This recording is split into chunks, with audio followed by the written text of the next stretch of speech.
করতে চায়, ঠিক কিনা? দেখা যাক সিরাজগঞ্জের ভাইয়ের আওয়াজ দিতে পারে কিনা। Have a relax for 3 seconds. একটা কাশি দেন। 1 2 3। নারে তাকবীর।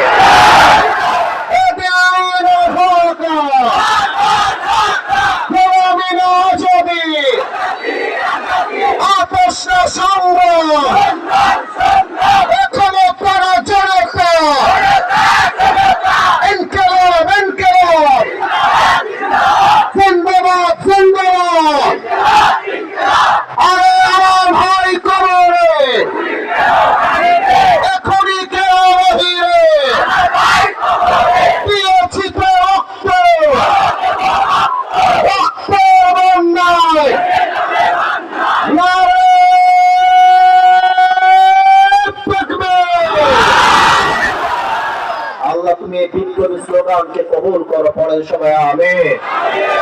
আমি অনেক আব্বাজানদেরকে দেখছি, অনেক মায়েদেরকে দেখছি, বিপ্লব জাস্ট করলেই হবে না, আমার যুবক ভাইদেরকে বিয়েও দেওয়া লাগবে।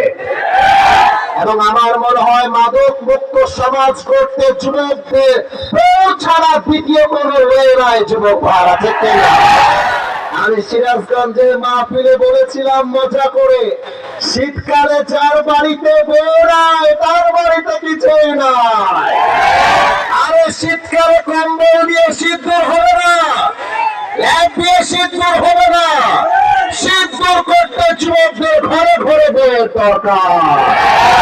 এবারে সংগ্রাম বিয়ের সংগ্রাম, এবারে সংগ্রাম চরিত্র রক্ষার সংগ্রাম, এবারে সংগ্রাম গার্লফ্রেন্ডকে বাদ দিয়ে বউ ধরার সংগ্রাম। অনেক মেয়েরা দেখলাম ওইখানে দাঁড়িয়ে ছিল, অনেকে দাঁড়িয়ে আছে। আমি প্রত্যেকটা মেয়েকে সম্মান জানিয়ে বলবো, দাড়ি টুপি রাখলে যেমন হুজুর হওয়া যায় না, বোরকা পড়লে তেমন দিনদার মেয়ে হওয়া যায় না। সিরাজগঞ্জের পার্কে যে মেয়েরা প্রেম করে বেড়ায়, 80% বোরকাওয়ালীরাই প্রেম করে বেড়ায়। বোরকা দেখলে মনে হবে यार ये लड़की तो अभी के अभी जन्नत से भाग के दुनिया में आई है। কনফার্ম জান্নাতি টাইপের পোশাক আর হিজাব। কিন্তু যখন কোন মেয়ে বোরকা পরে টিকটকে নেচে বেড়ায়, আমার বলতে মনে চায় উপরে ফিটফাট, ভেতরে পুরোটাই সোনার ঘাট। এই জন্য বন্ধুকে বলবো, বোনেরা বিয়ের সময় আসলে টাকাওয়ালা জরুরি নয়, চরিত্রবান যুবককে আপনার বিয়ে করতে হবে। অনেক মেয়ে আছে টাকা পাইলে আর সরকারি চাকরি পাইলে পুরা টাকার সাথে বিয়ে পিড়িতে বসে যায়।